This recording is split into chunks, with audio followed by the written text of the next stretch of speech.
yo les prometí concluir este mensaje que inicié el domingo pasado y vamos a ir a segundo libro de Reyes. ¿Se acuerdan que ahí estábamos? Segundo libro de Reyes en el Antiguo Testamento. Los hermanos que no estuvieron en la primera parte lo pueden ver, o si no, me imagino que ya lo miraron en línea, la primera parte. Y este día pues vamos a concluir. Hay tantas cosas que nosotros podemos predicar, hermanos, sí. Es maravilloso. Hay veces uno no dice todo lo que uno quiere decir, ¿verdad? Y hay veces uno dice cosas que uno dice, bueno, eso no lo tenía en mi lista, pero lo dije. Bueno, al fin y al cabo siempre edifica. Pero hay tantas cosas que uno tiene que quiere decir, pero hay veces el tiempo no nos alcanza, y no es porque nosotros nos estén aquí sacando del edificio. Gracias a Dios el templo es de nosotros, aquí, ¿verdad? Sino que lo hago porque tengo consideración de que usted está con esa máscara y es un poco incómodo que usted me esté escuchando ahí. Pues yo aquí me la quito, pero usted está ahí con esa máscara y es un poco difícil tenerlo aquí mucho tiempo. Entonces por eso lo hacemos así, de no tan largo, ¿verdad? Esa es la idea. Entonces vamos a ir de nuevo al segundo libro de Reyes. Y yo quiero que usted busque en el capítulo 5. Busque el segundo libro de Reyes, capítulo 5. Y déjeme tomarme un poquito de agua. Y ahora vamos a leer los versos 4. Vamos a comenzar del verso 4 hasta el verso 10.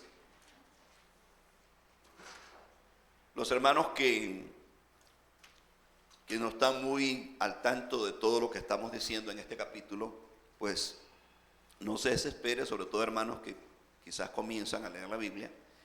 Allá en su casa usted despacio lee toda la historia y tenga toda la libertad de preguntarnos. Y lo más importante es que usted lea la Biblia. Gracias a Dios que tenemos la Biblia ahí en su lengua, que usted la puede leer fácilmente. Dice el verso 4 hasta el verso 10. Dice así. ¿Cuánto lo tenemos? Segundo libro de Reyes, 5, verso 4 al 10. Dice así. Entrando Naamán a su señor, le relató diciendo, así y así ha dicho una muchacha que es de la tierra de Israel. Y le dijo el rey de Siria, anda y ve y yo enviaré cartas al rey de Israel. Salió pues él llevando consigo 10 talentos de plata y 6,000 piezas de oro y 10 mudas de vestidos. Note usted esos detalles que da ahí, ¿verdad? Tomó también cartas para el rey de Israel que decían así, cuando lleguen a ti estas cartas, sabe por ellas que yo envío a ti mi siervo Naamán para que lo sanes de su lepra. Luego que el rey de Israel leyó las cartas, rasgó sus vestidos y dijo, ¿soy yo Dios que mate, y dé vida, para que éste envíe a mí a que sane un hombre de su lepra? Considerad ahora y ved cómo busca ocasión contra mí. Cuando Eliseo, el varón de Dios, oyó que el rey de Israel había rasgado sus vestidos, envió a decir al rey, ¿por qué has rasgado tus vestidos? Venga ahora a mí y sabrá que hay profeta en Israel. Y vino Naamán con sus caballos y con su carro y se paró a las puertas de la casa de Eliseo. Entonces Eliseo le envió un mensajero diciendo, ve y lávate 7 veces en el Jordán y tu carne se te restaurará y serás limpio. Al final estaremos orando, como decía, ¿verdad? Pero ahora nos vamos a concentrar en la conclusión. Para coger un poco el hilo, como decimos, estamos hablando de cómo una persona en un ambiente hostil y viendo todo lo que había pasado, está de esclava en una casa de estas personas, que el general se llama Naamán y la señora pues no sabemos el nombre, que era su ama. Y esta muchacha, decíamos en la primera parte del domingo pasado, que estas bandas de los sirios habían llegado a Israel, la habían tomado como esclava, y eso no es lo que quizás nosotros nos imaginamos en este tiempo, que hay, como decimos, los derechos humanos. En ese entonces no existía nada de eso, hermano. Llegaban estas bandas, violaban, mataban, y no sabemos todos los antecedentes que habían pasado en la vida de esta joven. se sabe. En algunos casos violaban a las jóvenes, se las llevaban, las esclavizaban, y bueno, era una cosa terrible. Pero lo que yo quiero marcar este día es que esta joven, con todo y ese bagaje, o sea, con todo y ese pasado que había vivido esta muchacha, y quizás había visto que habían maltratado a sus padres, o no sé, o sea, no lo dice la Biblia, pero nos imaginamos todo el desastre que estos sirios habían hecho en Israel. Y la tomaron a ella y la llevan de esclava. Y en medio de todo ese ambiente hostil que esta joven estaba viviendo, ella pudo hacer a un lado todo eso y centrarse en lo más importante, porque en medio de esa casa había un hombre llamado Naamán, que era un general, que tenía todo, les decía el domingo pasado, no le faltaba nada humanamente hablando. Tenía el favor, dice, del rey, porque era amado por el rey, era un hombre valiente, y todo lo que está ahí en la Biblia, en el versículo 1, lo vimos aquí. Este hombre todo lo tenía, pero la Biblia dice que tenía una enfermedad que le llama la Biblia lepra, y que era una enfermedad en ese entonces incurable. Entonces ahí nos quedamos. Pero lo que yo quiero marcar este día es el poder que nosotros, cuando nos ubicamos en las cosas correctas, porque usted y yo tenemos una misión. Nosotros no podemos, fíjese, actuar como actúa el mundo. Nosotros no podemos reaccionar como reaccionaría una persona que no conoce a Dios. Nosotros estamos llamados a perdonar, estamos llamados a amar a las personas, estamos llamados a ser amables con la gente, dice la Biblia, porque somos la luz de este mundo. Y yo sé y estoy muy claro que vienen situaciones muy difíciles, circunstancias contrarias, opuestas, antagónicas, que nos hacen la vida difícil. Pero nosotros no podemos perder el foco. Tenemos que dejar a un lado toda amargura, todo eso, porque eso no es de cristiano, y centrarnos en lo que Cristo quiere que hagamos. Y es que seamos luz, que podamos demostrarle a las personas que no conocen a Dios que nosotros somos diferentes. Si nosotros no logramos, hermanos y amigos que me puedan estar escuchando, mostrarle al mundo que nosotros somos diferentes, que no actuamos como el mundo actúa, que no somos vengativos, que no somos rencorosos, que no reaccionamos de esa manera, diría yo, incorrecta, como el mundo reacciona, de una manera inmadura. Nosotros no podemos actuar de esa manera. Y el ejemplo lo tenemos en esta joven. Siendo esclava, con todo lo que había vivido, ella miró que su amo, a pesar de todo lo que esta muchacha quizás sufría, estaba en un país que no era su país, la comida que no era su comida, no era su cultura. Nunca se amargó. Y cuando miró que su jefe, no se sabe cómo la trataba, miró que era leproso, y ella dijo: este hombre podrá tener todo, pero no tiene lo que yo tengo. Hermanos queridos, nosotros estamos en un país, déjenme decirle, que el cuadro se parece mucho. Este país hay de todo. Y usted con un poco de esfuerzo puede lograr cosas que no las logró en su tierra. Pero una cosa le voy a decir: hay gente que está rodeada de todo, pero son pobres, como dice la Biblia. Jesús le escribe a la iglesia de la Odisea, una de las últimas iglesias del Apocalipsis. Y esta iglesia se jactaba y decía: no me falta nada, todo lo tengo. Usted puede leer eso ahí en los primeros capítulos de la Biblia, de Apocalipsis, el libro de Apocalipsis. Y Jesús le dice a esta iglesia: eres una ciega, pobre, miserable y desnuda, le dice el Señor. Y hermano, y ese es el cuadro que nosotros vemos.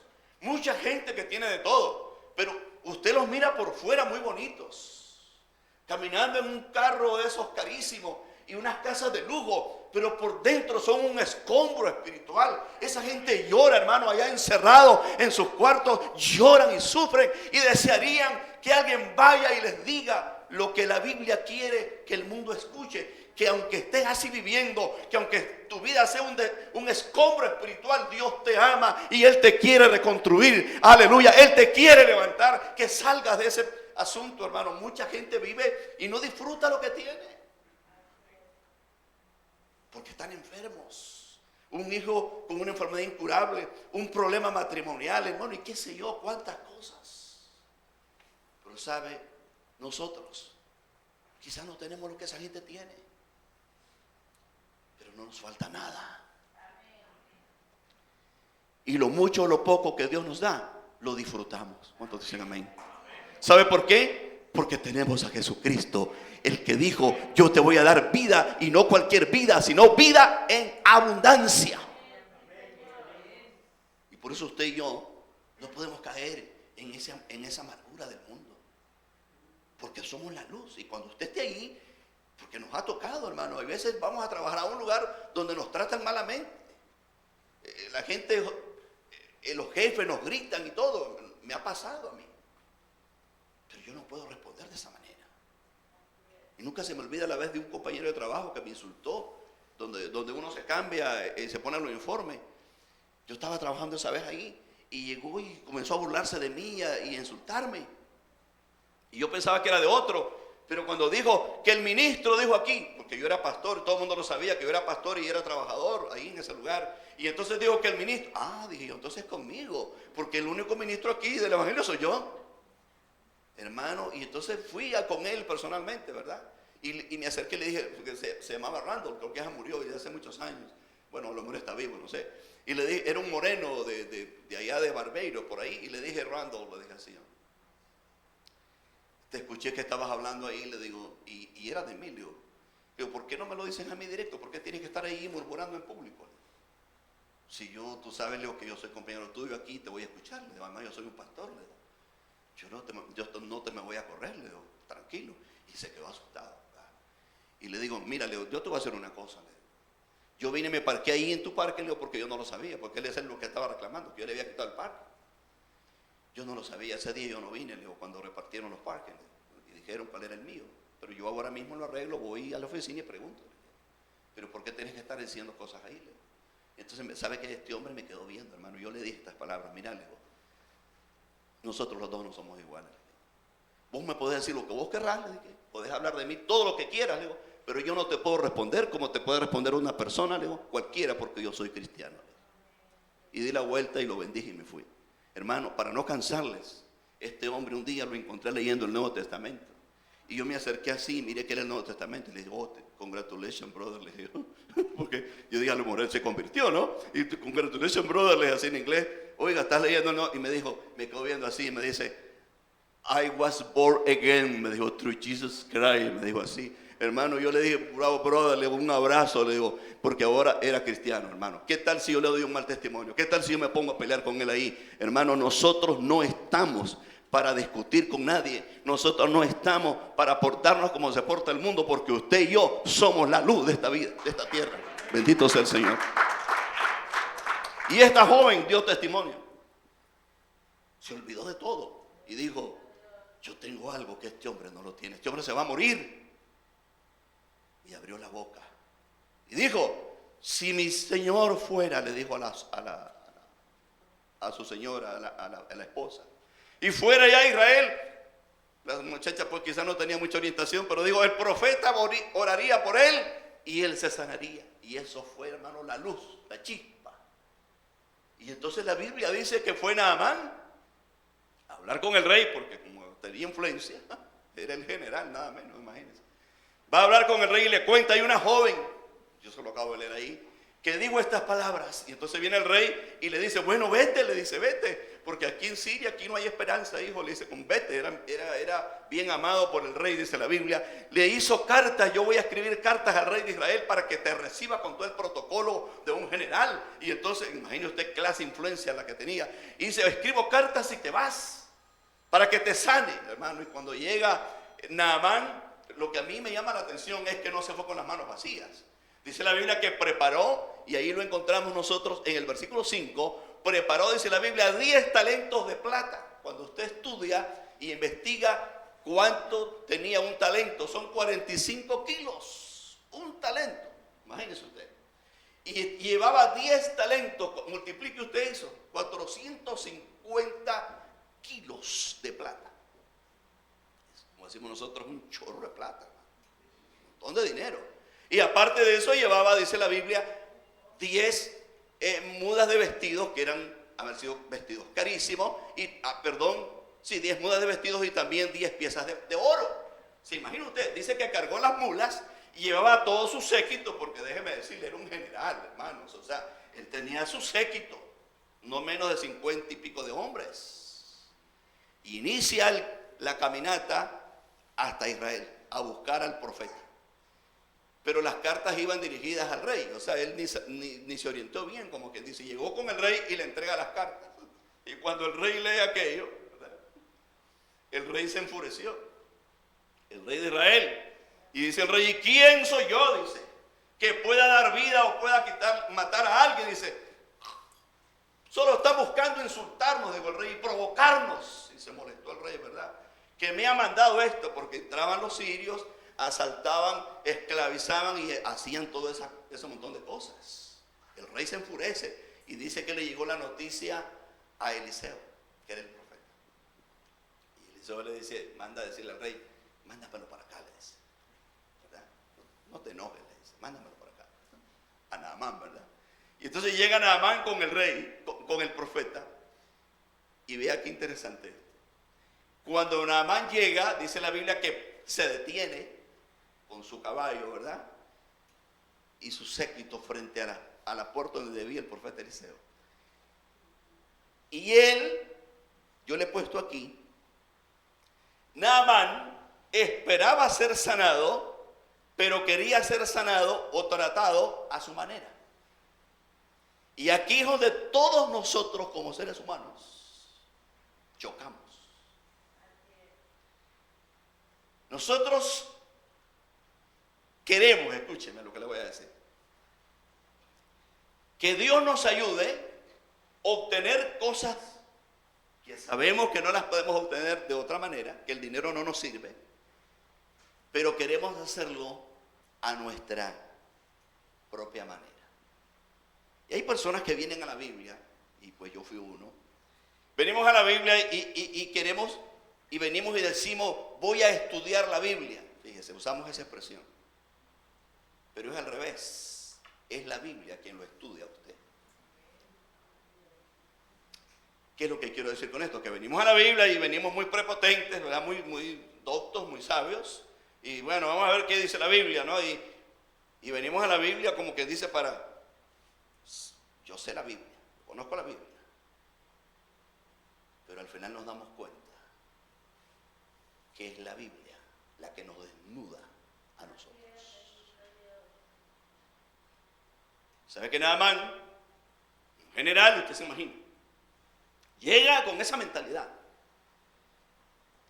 Traía todo ese montón de plata y ese montón de oro y vestidos, porque él no venía con el propósito de que me regalen algo. Él no venía con el propósito de que, como quien dice, por gracia. ¿De dónde? Él venía, voy a pagar, porque yo soy general y yo no quiero que me den algo no, yo voy a pagar. ¿Sabe, hermano, que esa idea, ese concepto no funciona ante Dios? Usted será todo lo que usted quiera ser. Y lo que me están viendo ahí a través de este medio, usted será doctor, usted será catedrático de la universidad, usted tendrá 3 y 4 doctorados, cualquier cosa que usted pueda lograr en este mundo. Pero déjeme decirle, no es por lo que usted es, no es por lo que usted tiene, es por gracia la salvación que llega a nosotros. Y tenemos que desprendernos de esa mentalidad, hermanos. Llega este hombre y se para, y él llevaba su propio concepto, porque lo dice la Biblia. Me voy a parar, dijo ahí, él dijo, el profeta va a salir, va a hacer la oración y me va a poner las manos en la parte de la lepra, como quien dice, y me va a sanar.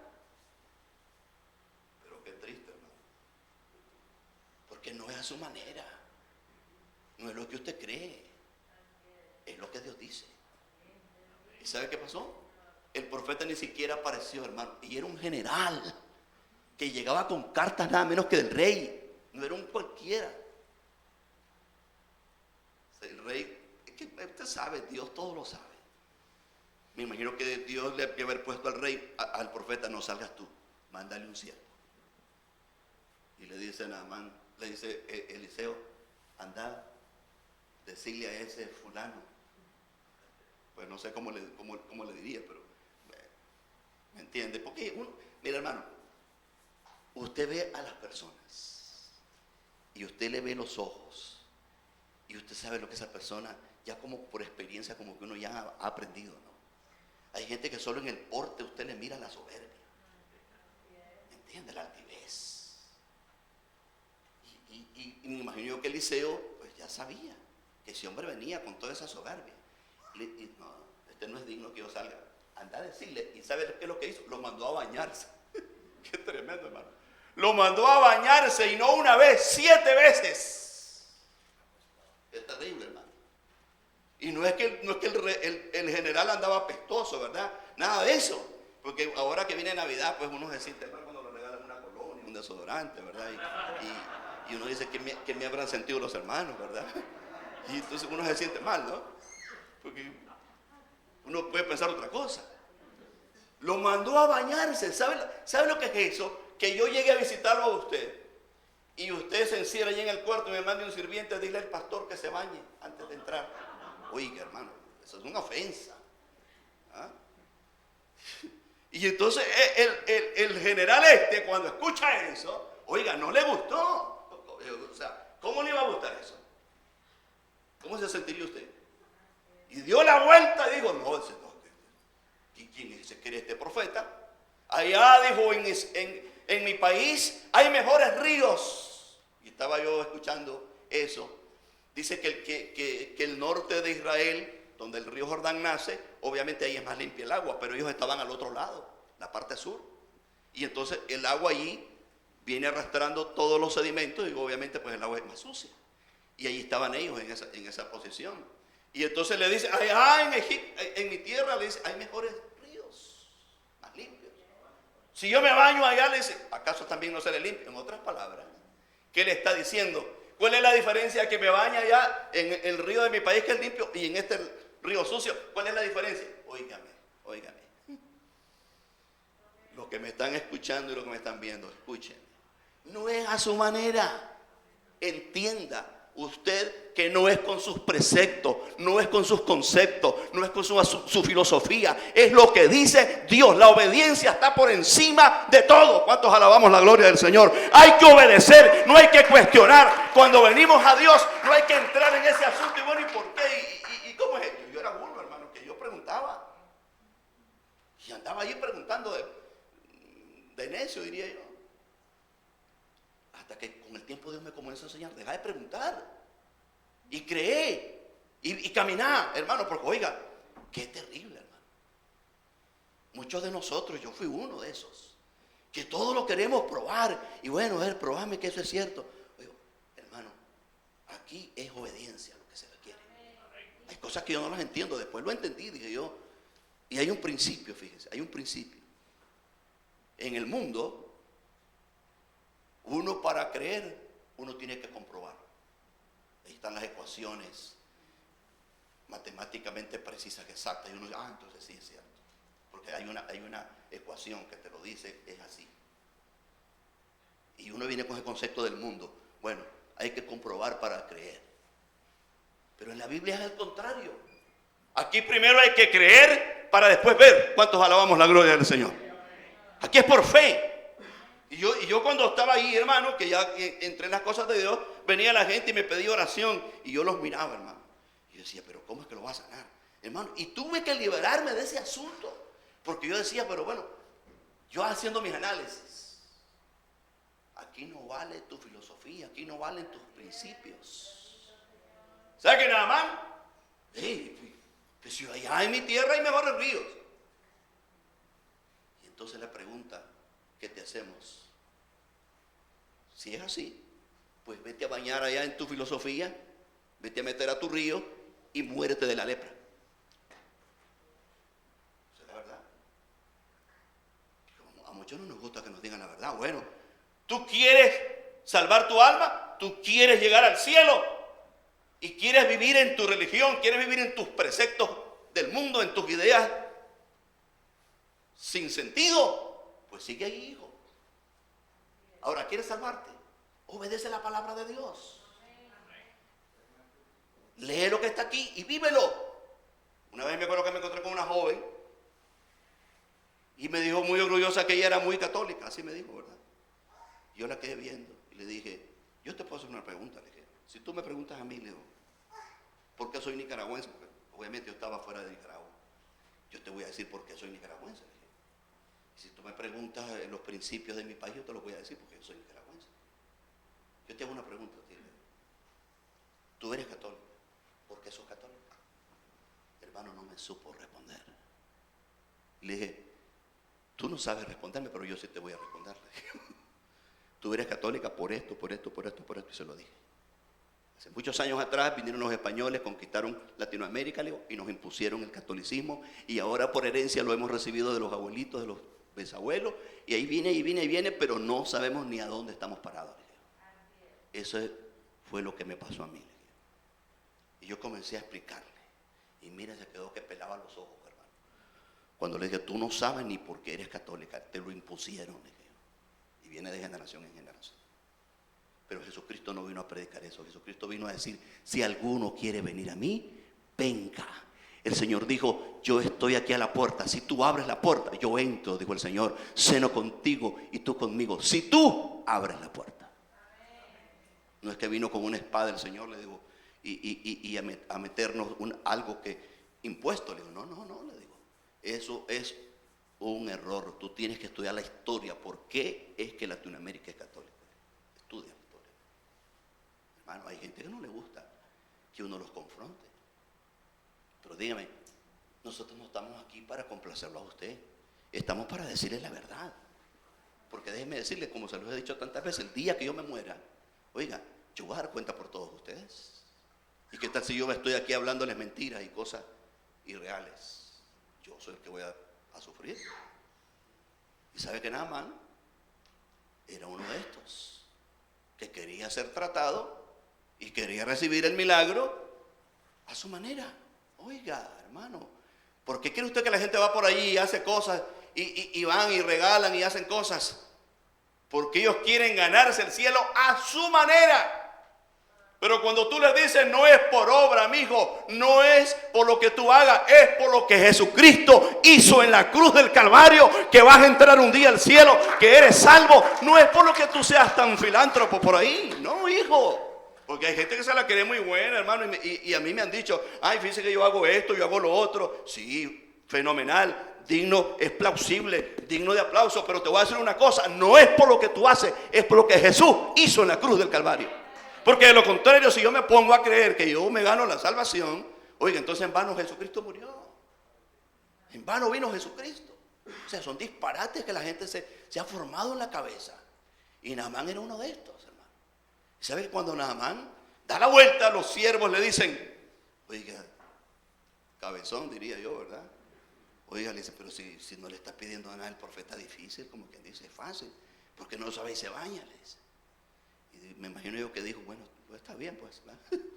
Y se fue y se metió, hermano. Y con esto termino. Mire, Dios va a tratar con cada uno de nosotros, escúcheme, y los que me están viendo, de acuerdo a lo que tú eres, a lo que tú crees, lo que has metido, las fortalezas que te has metido en tu mente.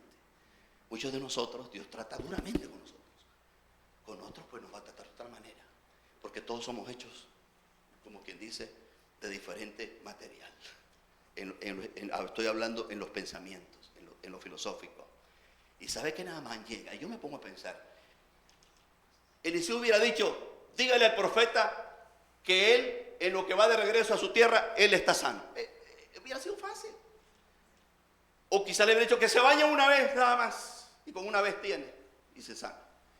7 veces, hermano. Yo me imagino, y con esto termino, porque se los prediqué y nunca se me olvida. Yo recuerdo ese mensaje que lo prediqué hace tiempo.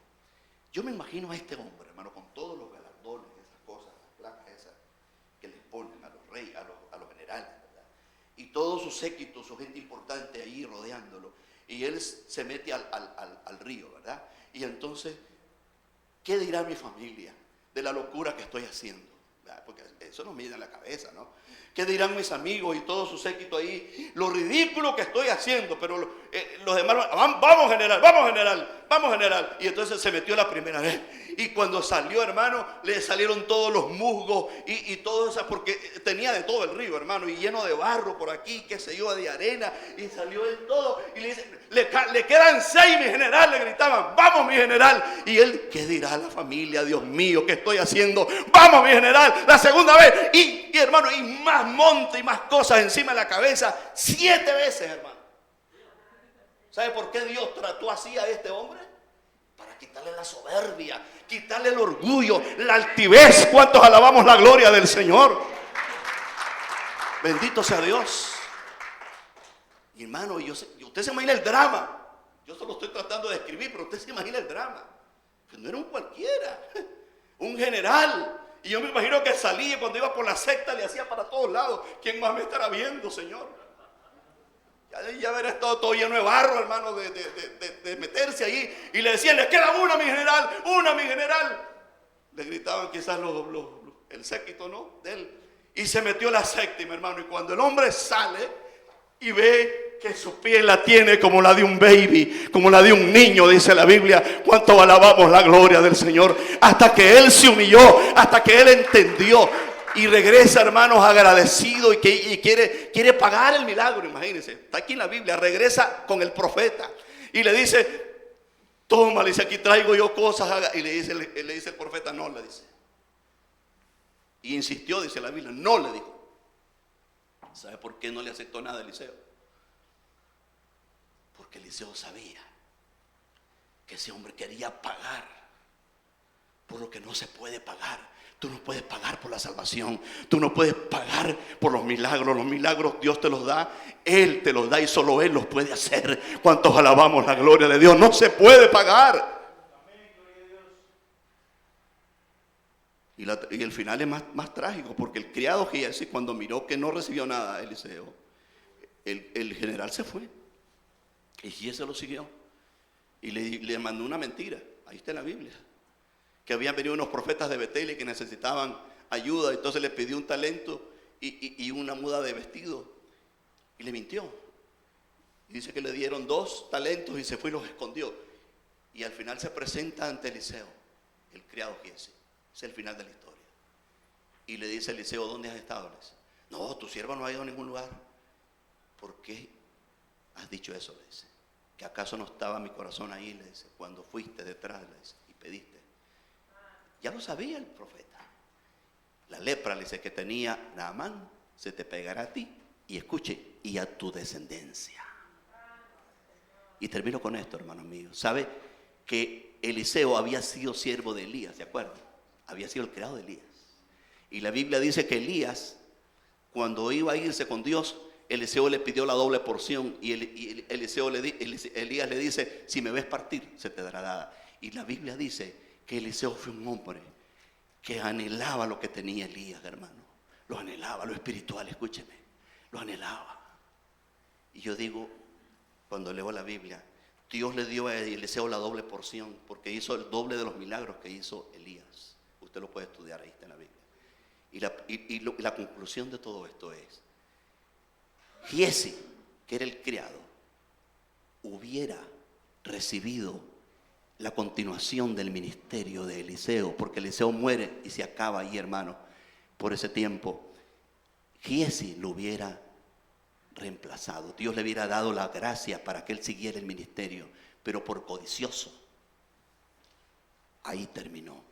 No solo terminó, sino que él, leproso, y toda su descendencia, y no supimos más de este hombre. ¿Se imagina usted la tragedia que podemos concluir si no ponemos los ojos en Dios? Y yo me ponía a pensar, cuando leí todo esto, me ponía a pensar cuántos milagros miró Giesi, cuántas cosas extraordinarias, milagrosas miró, de nada le sirvieron. Por lo tanto, aprendamos la lección. Aprendamos la lección. Nosotros no estamos aquí por vista, no andamos por lo que vemos, porque eso no nos lleva a nada. Estamos aquí y vamos a llegar un día a estar con Dios porque obedecemos la palabra de Dios, porque caminamos en los preceptos de Dios, caminamos en los pensamientos de Dios. Póngase de pie conmigo. Caminamos, hermanos, en obediencia. ¿Y hasta dónde llega? ¿Hasta dónde llega? Mire, si usted compara a esta joven y a Giesi, la gran diferencia. esta joven, su influencia fue tal que Naamán regresa, y escúcheme, Naamán regresa convertido, porque le pidió llevar tierra de Israel al rey, al profeta, para él arrodillarse en Siria, en tierra de Israel, mostrando que él ya no iba a creer en sus dioses, sino en el Dios de Israel, porque él dijo, ahora entiendo que el Dios verdadero es el Dios de Israel, dijo Naamán. Pero Giezi, escúcheme, Giezi, que miró todo, no solo ese milagro, miró mucho más, estaba ahí, pero su corazón no estaba en las cosas de Dios. Qué terrible, hermano. Mientras la joven allá en tierra extraña dando testimonio, el otro viviendo con la bendición de Dios la desperdició. Hermano, mire ese cuadro. Mire ese cuadro. ¿Dónde está usted?